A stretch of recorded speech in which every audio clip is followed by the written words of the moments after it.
And this is Lancaster Woodturners Coffee Hour number 161.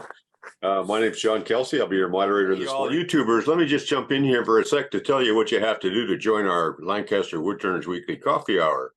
Go online to lancastereawoodturners.org and scroll down the right-hand side of the screen until you come to the Leave Comment tab. Click on that. Leave us your name, your email, and a little note that says Coffee Hour, and we'll put you on the email list.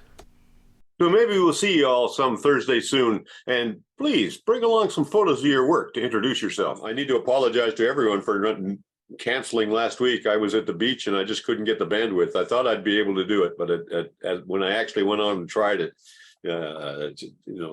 beach hotels, lousy bandwidth. And what I realized, what we were talking about earlier, is you guys are perfectly capable of having coffee hour without me. So next time that happens, just carry on. You'll be fine. It'll work out. But make a recording too. And speaking of that, I need to make Bowman into co-host, which I'm going to do. One of the things we painfully learned in this racket is you have to have an offsite co-host who's somewhere else. I could have a thunderstorm here any minute and lose my internet. And without a co-host, it'll land on some random dude. With a co-host, it'll go to the co-host. Not to mention the yeoman work that Bowman does for all of you by when your wife comes on and starts to talk to you, Bowman mutes you. So very useful service to all of us. And I'm deeply grateful for having him as a reliable co-host all these many Zooms. Hey, John, make sure they don't tell their wives. I don't want to get into trouble with all the wives because I shut them out.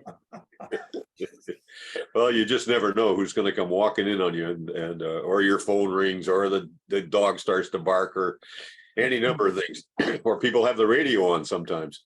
So it's a usual show and tell morning. Raise your hand if you want to show us something. Always wonderful to hear from new people who we haven't heard from before, or who we haven't heard from in a while. So take advantage of the opportunity. I am going to lead off this morning with Doug because I know what he's got, and it's something he's going to continue a topic we began and have been flirting around with for a couple of weeks. So Doug, you're on. Go for it. Thank you, John, or Jim, or both of you. Yeah, a couple of weeks ago, I got asked the question about hook tools and the termite tool that One Way makes, and wondering if anybody had said anything. So John sent out the challenge and said, well, Doug, why don't you do something with it? So I went at it and I bought myself one of these hook tools. Which one is that from Hoseluk? Pardon? Is that from Mike Hoseluk? Yes, Mike, the one, yeah, Mike Hoseluk. And I've been watching videos and everything. I looked at that. And so my real question is, what's the advantage? What is the disadvantage? And where is it going? My first, and I'm comparing that now to a ring tool, which is the typical one. I have two ring tools, or two or three of them, which is also a smaller ring tool. Now, which ones are those? Tell us what brands they are so we know. This one is I think it's a One Way. I know this is an old tool that I have, but the One Way actually sells these little inserts that you can get on it. So it just, you go online and you find them quite easily. This is a very small one. And what it comes with, as somebody said before, is actually, when you buy them, they actually have a little cone-shaped emery stones that you can actually sharpen the inside without touching the outside. So what you want to do with this is get a separate one. But that's and what I did. So those are the three ones I have. And those, the cutting edge presents the same as the cup tools we've been discussing as well. Yeah, well, that's what I was about to say. This is what I did is I took some oak. I've got a couple of examples here. You can't really see inside them too well, but it doesn't really matter. We can if you hold them still. Don't wave them around. Okay. So there's two oak vessels. And the reason for choosing oak is because I hate turning oak, and I really have a lot of difficulty getting a good surface on it. So if you're using doing an outside diameter on a spindle like you would like any railing or anything like that, it's very, very nice to work with, and it gives you a very smooth thing with a good skew cut. but doing an inside diameter, it's not so easy. So whatever. So here's my evaluations that go on. Just let's just see the backup. Let me start off by saying when you take the hook tool, and I have to do it at the end where I see to do it how I do it this properly. I'm gonna hold it for my face. If you take a look at these two tools, this one's just a conventional bowl gouge with the hook tool, and you can see if I turn this upside down that they're almost identical diameters. The bevel is almost the same bevel that you use. So the real difference between the bowl gouge and the hook tool is this one's a drawing out tool. And by that, what I mean is when I'm cutting with a hook tool, I am starting at the center of the bowl and pulling it backwards out of here. So that you're always cutting downhill on the grain. Center, back out. The problem with the hook tool is obviously you can catch it. So you're effectively doing the same cut, but this is now a pull cut as opposed to the regular bowl gouge, which is now doing a push cut through that thing. And so you're cutting down the fibers, and the other you're cutting up the fibers. So you'd expect this one to give a better cut on that particular cut. With the ring tool, it's effectively the same thing. It's just you go from the bottom out, do a pull cut back and forth. Now, if you take a look at the Europeans, some of the European masters that you see, oftentimes you'll see them doing a ring cut. I can't demonstrate it here, but the ring cut, they're actually looking at it from the opposite side of the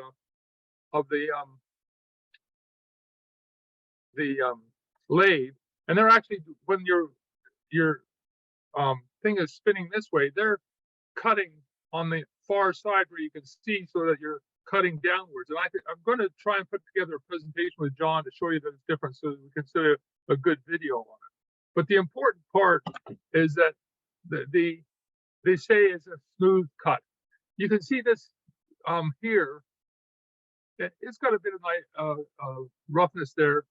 My finding is that, yeah, you can get a smooth cut. Yeah, it's going to take practice, but in the ultimate tension, it's a matter of preference. This one here, the smoothest cut I was able to achieve was with a tool that I almost always call my 1-inch scraper. When I held, you can see the button at the bottom of this thing here.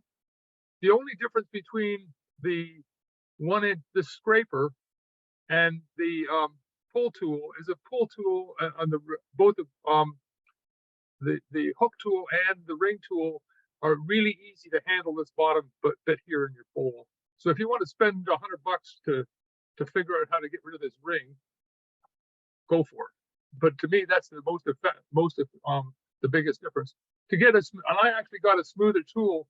Normally, when I'm holding, I can use another thing. Normally, when I'm holding a scraper, people talk about putting it this way as you're going in, and I'm holding that scraper at about quite a high angle as I'm pulling it out from the bottom to do that cut. I saw someone doing that for very thin bowls. If you get that scraper on a nice angle, it's exactly the same as a pull tool or any other tool or any shear. It really does it, whatever. And as long as its diameter is smaller, not too much smaller, but smaller than the diameter you're doing, it's going to give you a very, very fine cut. I would say that the cut with the scraper coming out was actually this is almost, I don't even need a sander to finish it, to be honest. I thought that's a really, really fine finish on that. So my conclusion so far, other than doing a video on it, my conclusion is that these two tools, yeah, you can get a lot of wood out with them. You call them termites because they cut out a lot of wood quickly. But guess what? So does the bowl gouge. So the only real advantage of these is when you're doing a final cut and doing a final cleaning up of the inside of a bowl. They said you should only use it for end grain, but of course, if you take a look at the videos and you take a look at if you take a look at YouTube and stuff like that, there are people using it for regular bowls as well. where it comes down.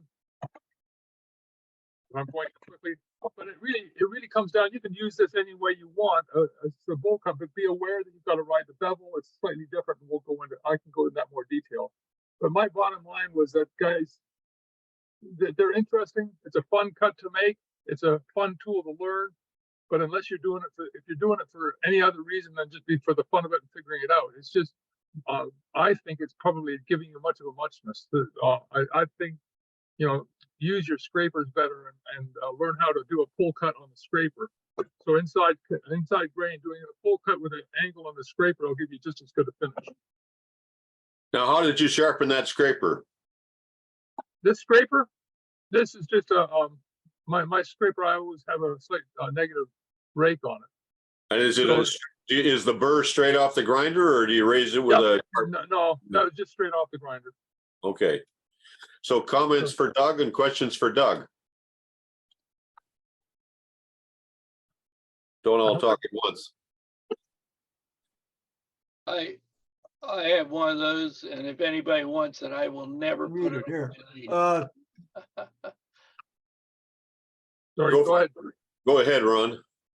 I'd like to comment on that. I have a hook tool. I haven't used it very much, but I have used it some. And I found they recommend them for ingrain, as Doug mentioned.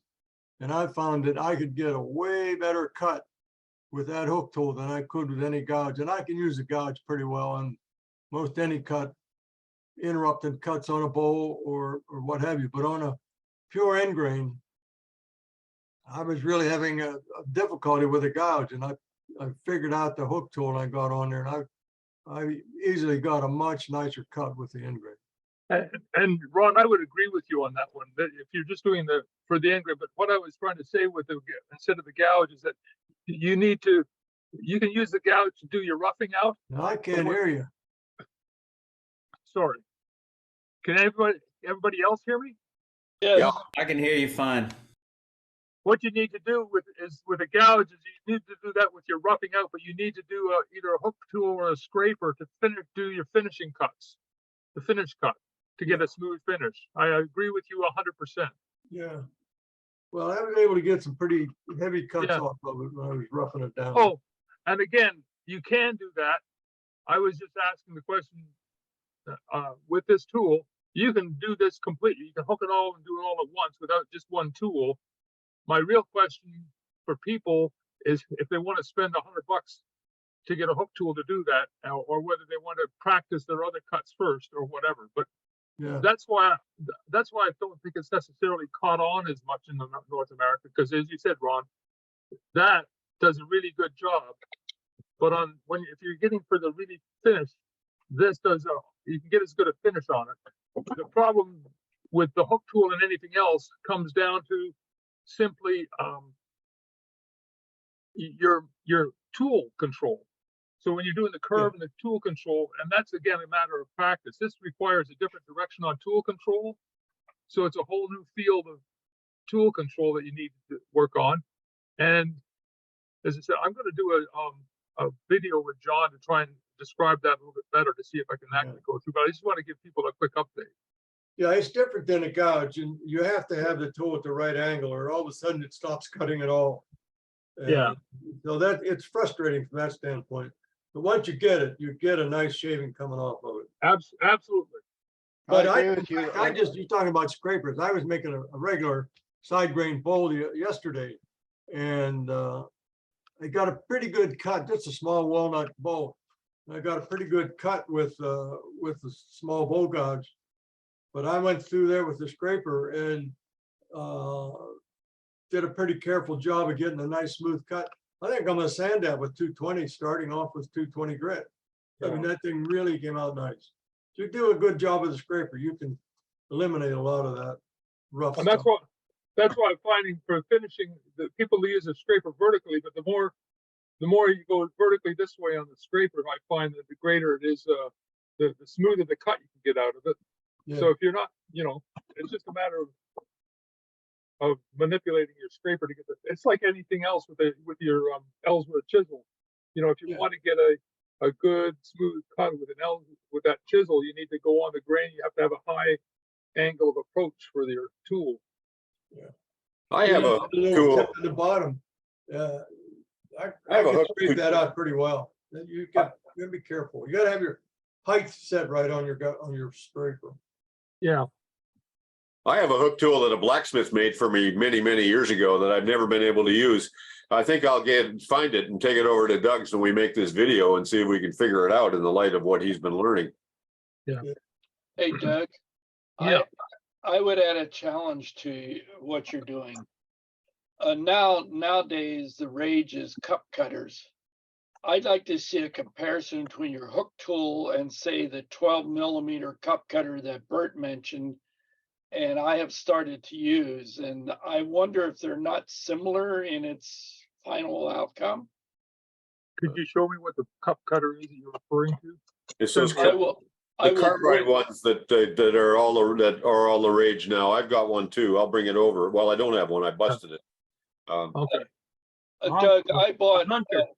Bert recommended, and I bought the 12mm ones. They're made from aluminum cutting and stuff. And I have a whole box of them, so I'll bring a couple up or send you a couple. Okay. Well, why don't you plan to come up and do the video with us? That would be more fun. Bring it with That would be a fun time to at least watch you guys. So, hey, We've done maybe it. I could do that. Yeah, let's talk about it. We'll talk about it after again and see if we can sort out a date. Yeah. So we I'm gotta, just gotta make sure we fascinated. give the shout out to Kai. He's the one that brought those cup cutters to our attention. And Oh, so okay. thanks, Kai. He brought them up here several months ago, and then I went and bought some, and I've just been loving them. I hauled out a log the other day. It took Yeah. like 3 minutes, and I hauled a log out. It was just amazing how aggressive they can be. Yeah.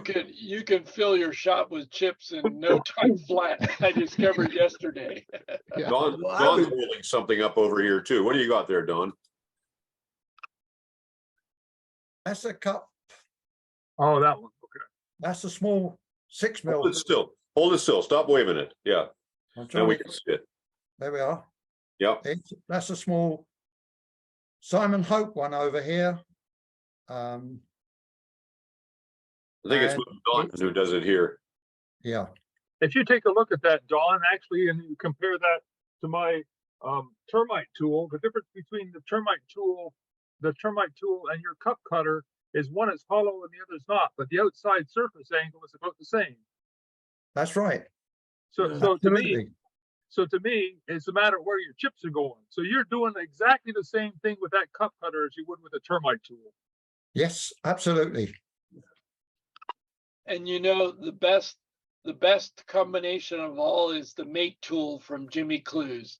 Yeah. I switched to that. I have an 8mm one. I switched to that from my 12, and I think I was hogging better. He has a nice angle, flat iron. You just lay it on the bar and go for it. And boy, does it cut. So Yeah, Well- let's make this one. It's on a flat bar, so when you've got it, it's at the actual angle that Yeah. you need. Yeah. So bring that up as well. This will be a fun video to make, and we'll get a real good comparison and close-ups of these things in action. Yeah. Maybe we'll get Ron over to show us what he does too. We're gonna have to do it at your shop, John. There's more space for people in your shop than there's in mine. Yeah, you can get all What's the around matter? my lathe. Yeah. Yeah. what's the matter, Doug? Haven't you You- cleaned out recently again? Yes, exactly. But even if I clean it out, I still don't have enough room for 4 people in my shop. I've got enough for 1.5, which is why I invite you, Jim. Oh, Yeah. come on. I can only handle one. Well, unlike you guys, my lathe is in the middle of the shop rather than up against a wall. So And yours is set up for video and everything like that too, John. Which makes a not lot of anymore. I sense. took it all down, but I can Oh, did easily you? get it back. Yeah. Okay, whichever. Have we beat this to death for the day, or is there more to say? Yeah. Anybody else? It looks like we got it. Okay, I'm going to go through the hands up, and I'm going to go to John Chalikian because we don't hear from him very often. What do you have today, John? Hi, I was going to add something about, I purchased a termite tool just recently. And this is I just finished this up. This is pine. It's about 7.5 inches at the widest point, it's about 6.5, something like that. And I initially roughed this out back in the end of May, and I finished it up the other day. So I was working on the inside. I initially cleaned it out with gouges, got the bulk out, and I had probably an inch or so. And I used the ring tool that I just recently purchased. And so I was learning how to do that, how to use it. It's an interesting tool. I still have a whole lot to do, a lot more to learn about angles and speeds and so forth. And I tried it on another piece, and sometimes I got a nice clean cut, and other times I did not. And that's, you know, my technique, no doubt. But this pine, this is a white pine. It was a bare. I could get a pretty clean cut on the outside, but on the inside I had a lot of, it wasn't, I couldn't get a smooth cut with either the ring tool or using a bowl gouge. But it turned out okay. It's not perfect, but Well, what did you end up doing on the inside? Did you sand it or scrape it? What did you do? I did everything. I used the ring tool, I used the bowl gouge, and then in the end, I got it smooth with sandpaper. I'm usually better with the bowl gouge, but on this I had to go to a 60 grit to start out with, which is, I mean, usually I can go, I mean, the bad cut for me would be 120, but a lot of times I can start at 180 with my bowl technique. So anyway, was this. The ring tool was very interesting. It's a termite one way. I've had a a credit with a rockler that I had to use up. So I was going to try and make, after our discussions, and I was going to try and make the ring, you know, buy the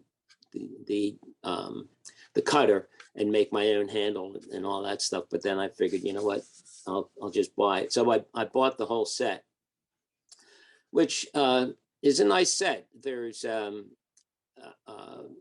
things there for sharpening, which I have not used yet, but that's interesting. So it's going to be a fun tool. I have more to do with it. So John, I have a, go ahead. John, can I just ask, were you using it as a pull cut or a push cut when you were using your ring tool? Starting from the bottom and coming out, or going from the top and going in? From the bottom going out, the pull cut. Okay. Yeah, I understand the difficulty because again, that your vessel is very, very deep. So for me, I think getting the angle on that ring coming out would be very difficult. But that's you know. Yeah. Anyway, Perhaps that was my problem. But the one thing with this tool, I felt much more comfortable using the ring tool in the depth than using the gouge, especially at the bottom. Because that's a really hard angle to get the right. Do you have a tool rest you can get right in there? I mean, that vessel is big enough to put a tool rest right down in there, which would make a hell of a difference. I have a 12-inch. It's got a wide flange. It's not like just a little pipe that I can stick in there. So I could get in there, but not as close as perhaps I would have liked. I think that makes a big difference with all of these tools, is having tool rest support near the edge rather than 6 inches away. Yeah. Well, I wasn't 6 inches. I was probably at best a couple of inches. So, it worked out, and I'll be playing with it some more. You got something else? Yeah, I have a few other things. Bring them up. This is, I lost my picture of myself to see. This is a, oh, here we go. This is a letter opener I made, and this is from well, I've made several of these. I guess it was last year, AAW had their, in the magazine, this was an article, and I did this. This was kind of fun. And this is, I don't think, I may have used this for the ring tool too, and tried this. Okay, hold it still and closer to you and closer in front of you. We can't quite see it. Okay, now we see it. Right. Okay. This is from a a friend called me up to asked me if I'm home, and he comes over, and in his trunk he's got this chunk of wood that he thinks is cedar or yew, that he was outside a store, and some landscape guys were cutting it down, and he asked for a piece, and they helped him. They stuck it in his trunk. It took two of us to get it out. So this is real nice. So that's a little piece, but this one is the same wood, and this That looks like you to me. It's very, very nice. Yeah. Yeah, I'm pretty sure that it's interesting. It turned redder when it got hit with the air instead of going the other way. So that was very interesting. I think this is one of the best things that I've done. Well, I found that U turns beautifully if you're really getting it. It's just really sweet to turn. Yeah, it was kind of a crotch and branches, trunk going all over the place. How did you deal with the inside? What did you do to turn the inside? This was just a gouge, and I did use a scraper. And is it clean down in there, or are those gouge tracks I'm seeing? No, it's clean down there. That's the wood. Okay, cool. That's the wood. It's kind of dark down there in the center. Nice piece. Yeah, I've been trying to gouge, watching Richard Raff, and he's big on using the gouge. And and with that pine, as Doug was talking about using the gouge, I did use the gouge, and I had it on a slight angle, but not like a 45 angle. I'll have to try that. I've never tried it that steep. So that's John, I assume the U is very green. yes. It was just cut down, right? Okay. Yes, yeah. It was pretty new. That would be That's a nice piece, but it always amazes me when I see you like that. I've never seen you that big. And I've seen some pieces bigger than that. I don't know where it comes from, but I've never seen it. Well, this was outside some, I don't know, a store someplace, somewhere around Warminster, Pennsylvania. And yeah, it was I have pictures of it if I figure out how to get it out of my phone, and I'll work on that and try and share it with everybody. You could just email them to me and I'll show them for you if you want to do it that way. Right. Okay. And then this is just another, this is a piece of maple that I was just kind of playing around with, and there burns. How I burnt this was not tile chips, but Formica sample pieces. I have a whole book of them, you might say, from my brother-in-law, who was he's passed away now, but carpenter contractor. And it worked out very nice, easier than using the steel ring. And then this one is one that I wanted to talk about. This is hold it still. Stop waving it around. Yeah. Okay. Let me just put that angle up there. And if I move it over there, you can see it's solid. This was basically just a sample. I've been experimenting with ebonizing, and I don't know, maybe a year ago, I took like 5 bags of tea bags and put it, boiled them and all that stuff and let it sit for a while. And I took the regular house vinegar and put the steel wool in there, which is kind of common, and nothing tricky. Anyway, it didn't work all that well. So this year, what I did was I took they call it cleaning vinegar, which is a higher acidity that I bought from Home Depot. And I put the steel in that. And so that worked out. And, actually in about a week, it melted down the steel wool. And I bought, this is tannic acid that I bought online. It wasn't expensive. I don't remember how much I paid, maybe $8 for 100 grams. Maybe it was less or more, but this just came from online. And it was incredible how effective this was. I mean, this is Wait, back up a second. What did you do with the I mean, woods like oak have a lot of tannic acid in them already. What did you do with the tannic acid? I mixed it with water. And then what? How much? Did you paint it on the wood or what? No. I made a solution with just water and the tannic acid, and then I did paint it on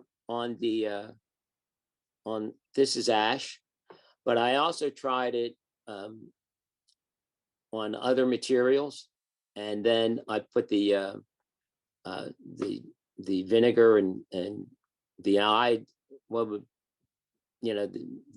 vinegar with the iron in it, and it just turned this instantly black.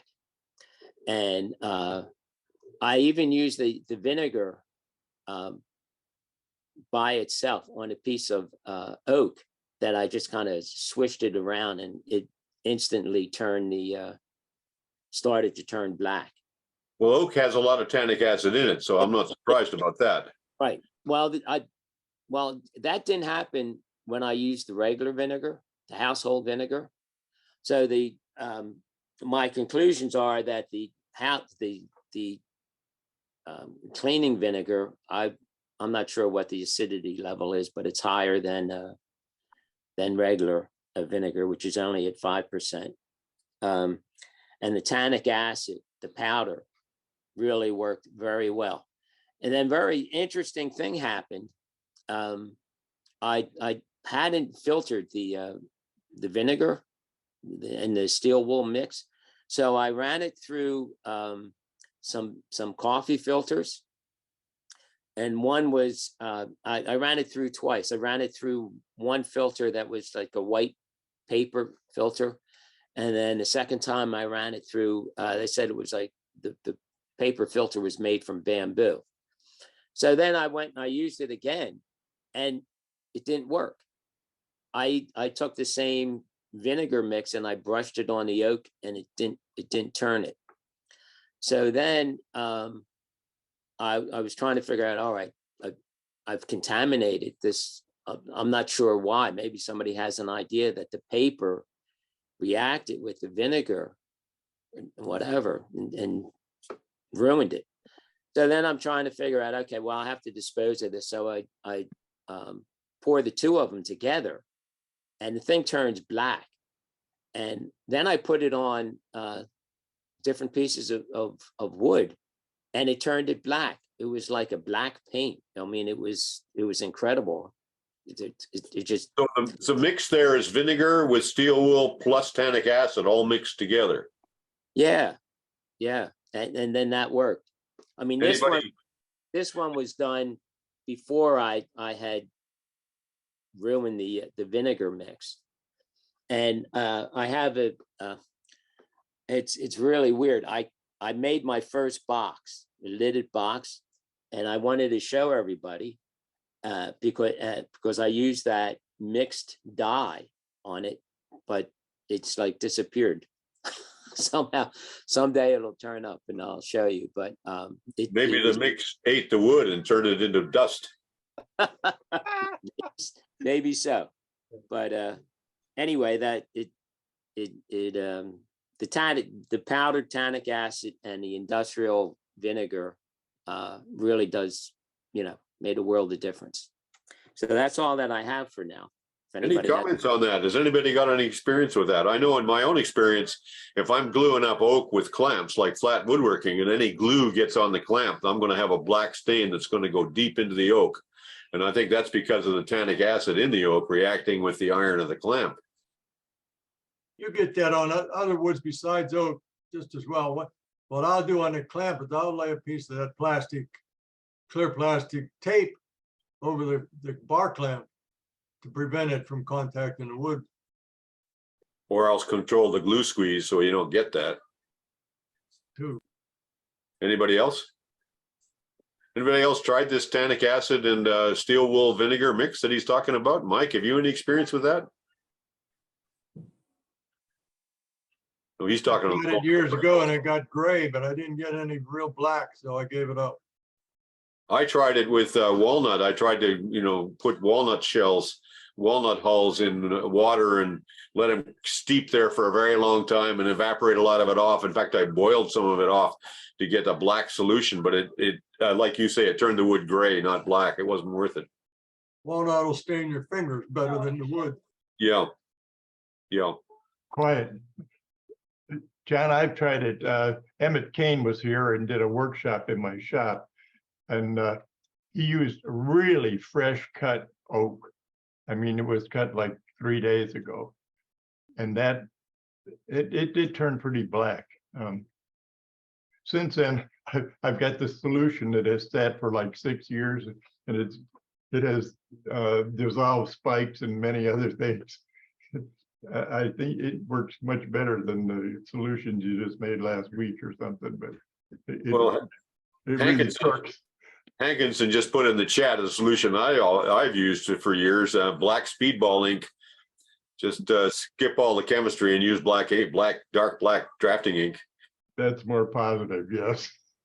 Yeah, I've used Indian ink to replace get something that maple looks more like ebony. But I've used the Indian ink. Make sure you use gloves, otherwise your hands will be black. And I use Sharpies as well for small pieces, finials. I just color them up with a Sharpie. Also on the clamps, I went to galvanized pipe on my pipe clamps, and that works. I don't know whether it grabs as well on the galvanized as it, but it does work. You don't get the black. Yeah. Michael Brazo puts in the chat that black leather dye works great as well. I imagine it would. That would be the right chemistry, I would think. It's still black leather dye is what I use as well, because I spent 7 years as a harness maker. But as everybody says, you put that in your fingers, you'll have it on there for a month because it sinks in really, really well. Well, it dyes you to see your fingers are kind of like leather, actually, same material. So my fingers are more like wood, John. Anybody else, or should we move along? Okay. I guess Bert's next. Bert, what do you got? Are you there, Bert? Yeah, there I go. I got this is my latest creation. So just think, yeah. It's What is that? Can anybody guess what it is? Gumball machine. This looks like this should be a headstock. I'm sure it's an urn. It's an urn, and this is the chuck. So you use So a it's tool. a woodturner's urn. Is that the idea? Well, Stu and I collaborated and made those fishing reel urns, and then we were joking about it, saying that, hey, we're doing all this stuff for everybody else. We should make a woodturner's urn. So, You guys. there's the urn. It's 210 cubic inches inside, and then this little wrench here allows you to tighten this piece in so that once the ashes are in, you can lock it. And of course, you need a lathe to put the chuck on. So I threaded 1.25 inches 8, same as my lathe. And I was going to screw this on my lathe and take a picture of it. But So anyway, are you going to keep that for your own ashes, or what are you going to do with it? no, actually, I'm not. Mine, my urn's going to be just a log. It's a birdhouse without a hole in it. And it's got some special, it's gonna go for a ride down the river when I get done with it. But no, this one here was just made on a challenge to say, hey, what would we make if we made a wood turner's urn? So made a lathe chuck with a little miniature headstock and a hand wheel on the back. The hand wheel doesn't turn. I initially wanted to make it so it would turn, but that got too floppy. So it's an urn. What are these slots over here in the in the end you just touched? Right here? Yeah. What's that about? Well, has anybody seen a chuck? When you move your jaws in and out, isn't that to carry yours? Okay. You guys. And I just put ebony simulated screws for holding the chuck pieces. I made the disc and then cut it and then just pinned it to the face. So So you're gonna yeah. screw that onto your lathe and put the whole bit into the grave or what? Well, I was going to screw it onto the lathe just for a photo opportunity, but then I thought, oh well, this is good enough. So You're gonna do the floor of the funeral service. yeah, So there you go. Yeah, What you're saying is one good urn deserves another? yeah, there you go. One good urn deserves another. Yeah. Anyway, now we have to wait for Stu because he put the challenge out. We should make something for wood turners. And so now it's up to Stu. He's on the hook now. So I don't know when he's going to make his, but that's all I got. And it looks like you could also use that to pull bingo numbers. I mean, there's a plug in the side there. Could be a hole, and you could rotate that and get B51 or whatever. That's another good idea. I could, yeah, that might make a good urn as well. Bowman, what do you got today? Yeah. Let me share screen because that'll give you an idea of what I got. I got a spotlight on you, which I'll be taking off, but go ahead and share. Okay. I wanted to show, sorry, I'm gotta do function up here. I want to show you my latest tool, lighting tool, and maybe some of you guys have it, and I highly recommend it. It's a Lume Cube, Lumecube. I got a deal online and it's completely variable. Let me see if I can switch over to, it's completely variable brightness and color temperature. I normally shoot in, this corner is my daughter-in-law's play corner, but I normally shoot in here because there's windows with soft shade all around, soft shades on all around. But I decided sometimes that stuff changes so much. So I bought this Lumecube. It's the same intensity as I normally get on a good sunlit day. So I can either supplement or use it. One of the nice things about it, depending on the camera you're using, it will lock in at what we call the cloudy setting when it's at 5200, which is its maximum Kelvin. But I just thought I'd share it with you guys who are photographing and always having to mess with multiple lights. You do see some multiple shadows there, but I want to share that as a technique. I think it was like $200 or something. It's battery powered or you can charge it. Yeah, any questions? It's just a nice way to photograph light. The bite I'm discovering is, if you look close down here, and I'll show this image next week or whenever I get a chance, you can get some of that specular reflection, which you might not get when you have just use the lights on the curtains around me. So Is that a Nikon or a Canon that you're using there? Oh, don't say Nikon in my presence. It's a Okay. Canon. It's a Canon.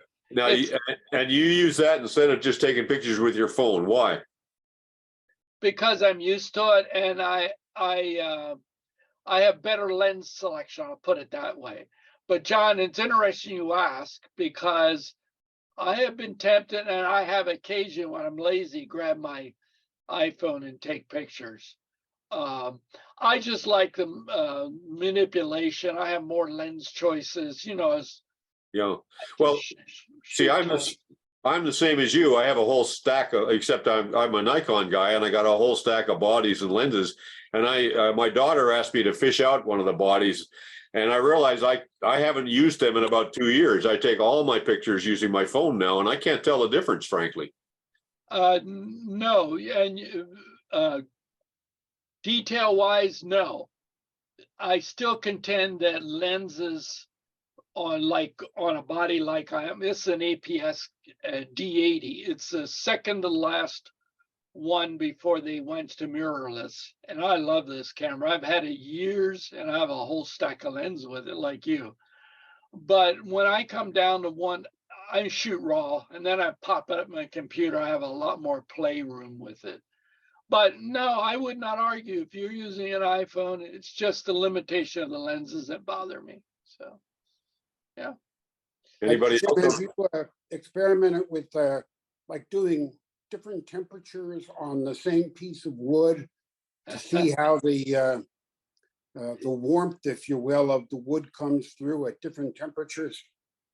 Yeah, it was not beyond me to switch, but on an iPhone with that much white around, it sees it all the same. It'll just correct it to what it thinks is 100% white. But on my Canon, where I'm setting the temperature, color temperature, it won't change. And yes, you can definitely see it goes from 3,200 Kelvin all the way up to 5,200. And that's a nice range. But you're right, you can see the difference. As to the original question, if I want to change the appearance of the wood, I would do it in the raw file on my Photoshop. But I'm always trying to strive for the best representation of the piece. I want it to look on screen like it looks when I look at it. So I'm not screwing with it. I'm trying to be straight documentary with it. So what I do, and I think Jim Duxbury learned, he and I had a little exchange about this, is I just take the white that you see around, and when I'm on raw, I just click on that and it makes it the correct color temperature, and it's always the same that way.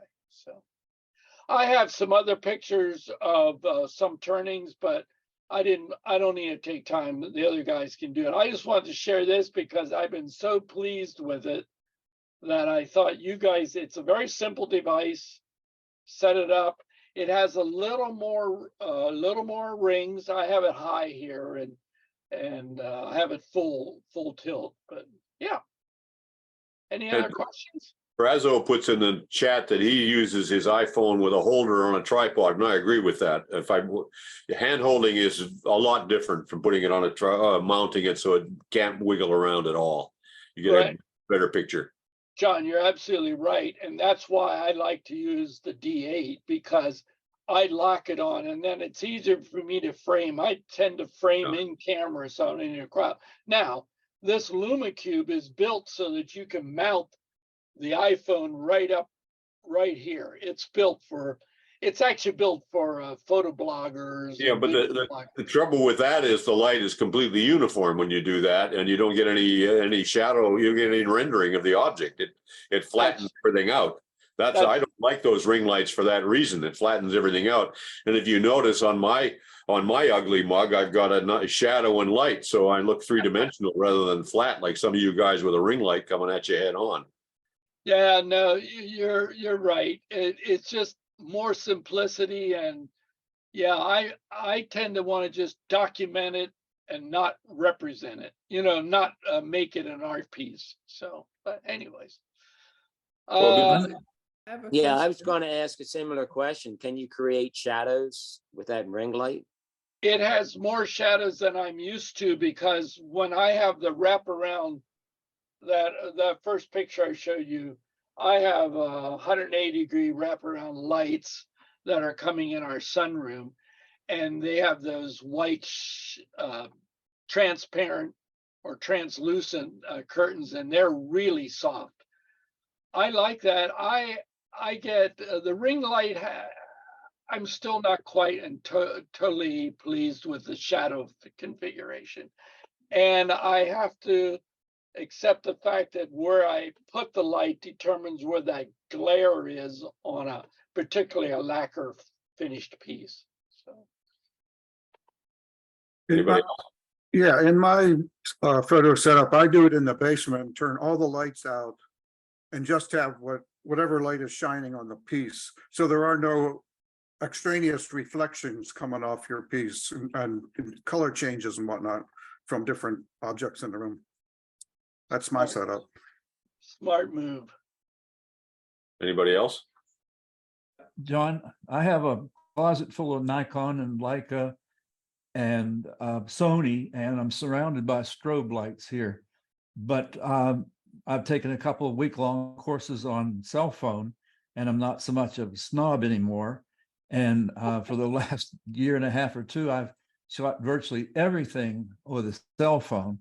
And in Camera Raw, you can isolate the subject and lower the exposure on the background.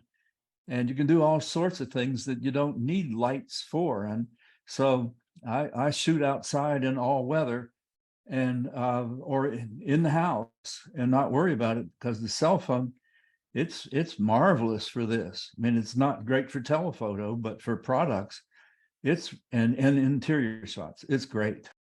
I'm with you on that. Anybody else? Arthur says I like to bounce lighting to reduce hotspots. Yeah. Sherry Willits asked, what do you call and where do you get the little graduated backdrop? Those are pretty common. I don't know what they're called. Jim, do you know what that's called? It's called making a gradient in Photoshop and hand it to your son-in-law to print on these big printers. What it's called. You can buy those though. You can buy it as a cheap, from a photo dealer. You probably can find it on Amazon. But if you want to make one yourself, because then you can vary the gray part toward blue if you want a little, and just make yourself a file and go down to the local Walmart or wherever and say, make me a big print. And it's I just use gray photo paper coming down over my drawing table down in the shop, and an old video light, an old always on, coily fluorescent video light. And that seems to, I can get pretty, and the camera, I made rather than buying a $10 holder for the iPhone, I made a wooden one and put it on the tripod. And that's what I do. So. Yep. It's a matter of what you want to do. There's no faulting the iPhone. The fault of the iPhone is the operator. I've discovered as a photographer, I've gotten lazier about because I just whip it out of my pocket, grab a shot and call it done. Whereas before I would have to contemplate my setup. That's part of the reason I use what I do when I do my turned objects, because I want to see which is the best angle in the lens and all that. So Hankinson advocates a gray cloth as a background because you can drape it, and I found gray double knit works really well. It's a little bit stretchy, but I prefer the paper, but that's just me. Draping is a no-no in my book. As soon as I see a draped cloth, I go, I'm sorry, whoever's doing that, but I prefer a plain, like John's mentioning, plain paper. Why is the draped cloth a no-no for you? It adds a texture in the background that is sometimes confusing or does not help the object. That's my view as well. Yeah. Yeah, you really want to make your piece shine, and by adding junk, excuse my term, adding junk in the background does not help that. The best you can do if you want to improve it is to add a little vignetting along the edges. Sometimes I do that. So Mike Brazo says my background is an old window blind painted with a mixture of ceiling white and black craft paint, homebrew that I keep in a peanut butter jar and recoat as it gets marked up. Okay, well that's the height of do it yourself on this stuff. That's the ultimate. That's the ultimate there. Toby Bouder, what do you got to show us today? Well, I have some more pictures pictures of turnings I've been. Let me see if I can share this. I made a piece out of the other side of it, and this is the piece from there. Similar piece because that's all that'll fit in there, that shape. And it's one I dyed green. It's maple burl. So And how then this is another. much time do you figure you have in one of these pieces? Do you ever figure that out? For one like this, Yeah, probably an hour and a half, maybe total. Jeez. you're a very good turner, I think, from turning a lot. Well, I have a lot of experience. Yeah. This one took a little longer because it's got the body and then the lid and a finial on it. So 3 different turnings on this one. This is one of my latest ones. I thought it came out nice. It's a walnut top, maple body and lid, and dyed blue. Go ahead. Is that what the finish was? Walnut? Yes, walnut. Yeah. I figured it would match the bark, sort of. It sort of does. It's another view. Got a couple of views of it. I think this is the nicest. This area down here is really interesting to me. Whoa. Oh, that's gorgeous. Lovely. You're really good at this. Then the lid comes off. This piece of wood just happened to be the bark area and the solid wood underneath it. It just worked out to put a lid down in there. Quite This is the amazing. underside of it. And this is another piece of the same maple tree. This one on the lathe, I dyed it black and then I sanded it back. And then I dyed it yellow over top. So it enhanced the dark areas of the figure in the wood. And this piece is 5 by 3.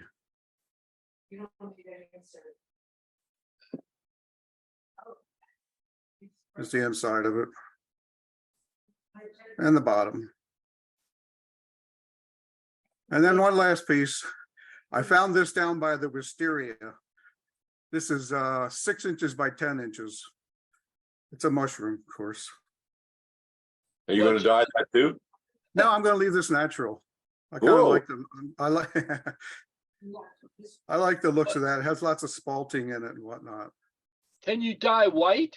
Could you put a white wash over it with dye? I don't know if any white dye. Liming wax. You would do liming wax if you wanted to do that. Yeah. Haven't Yeah, tried anything with that, but I don't know. I like the looks of it, how it is. And this is right off the lathe here. No sanding or anything. This took about 20 minutes. Okay. Any more questions That's for all I Toby? have. Okay, thank you, Toby. Kill your share. We got a couple of minutes. Dawn, what do you have today? As I mentioned last time, the club did a show at a big wood show locally. So I'm going to share screen. Before you go, I will just show you the latest project that I've made. Oh, you are amazing too.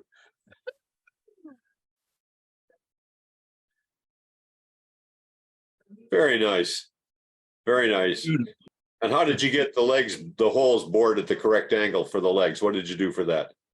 I have an angle faceplate that I got, and then I set the faceplate for the spirit level across the angle that I've got on the underside of there's a angle here. Oh, I see. You've turned the angle is in the turning. That's Yep. clever. Yeah, And then put it on the angle rest, clamp it, yeah. drill the 3 holes down through In the drill press, right? in the drill press by making certain on level with a spirit level. So you're so you're getting the angle by having the curve on the bottom of the stool. Correct. That's a winner, that one. That's a good idea. I think you can just see the angle from the, We can see that very well. Yeah. if I put the ruler across. Yeah. So you have about 10 degrees there, which is about right for that sort of thing.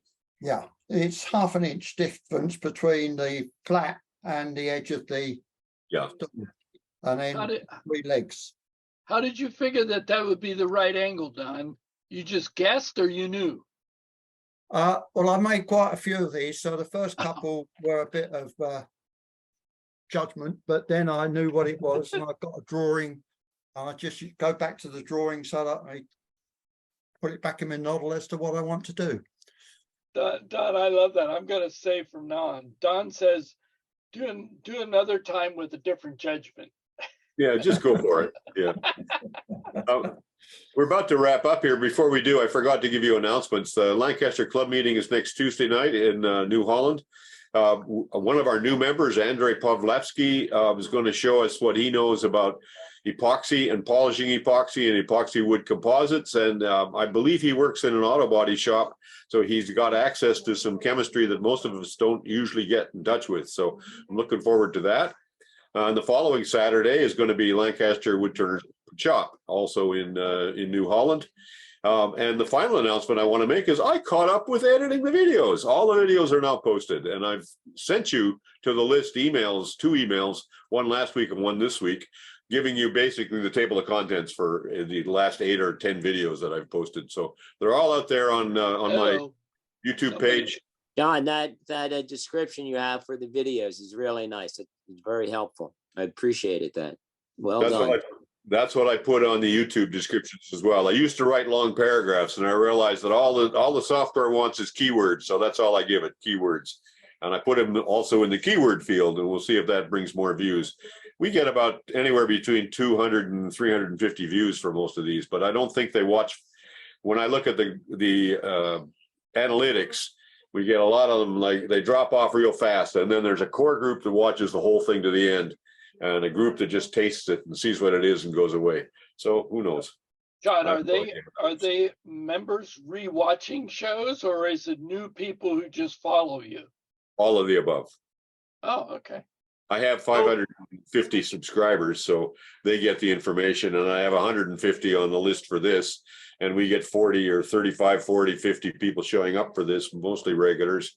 Some of the people who get the information never show up, but they watch the videos, and so a lot of the ones who subscribe watch the videos and never come here. So, you know, it's what it is. It's the world we live in now. I'm going to try to get in a note here. Don't forget about the Mid-Atlantic Symposium coming up the end of September. It's going to be a good show. Neil Turner will be there. He's a great turner, among other people. It's going to be a terrific weekend. September 24th weekend, is it not? I believe that's it. Let me just give a quickie here. 22nd to 24th. 22, 23, 24. Yeah. Okay. And with that, unless anybody else has got a burning desire, I'm going to say goodbye and see you all next week. Yep. Goodbye, John. Goodbye, everyone. See you next week. Thanks, John. Work out my Thank you, Zoom. John. See you next week. See you all in Thanks, August. Thanks, everybody. Everybody. Yeah. Wood shop. Thank God for wood.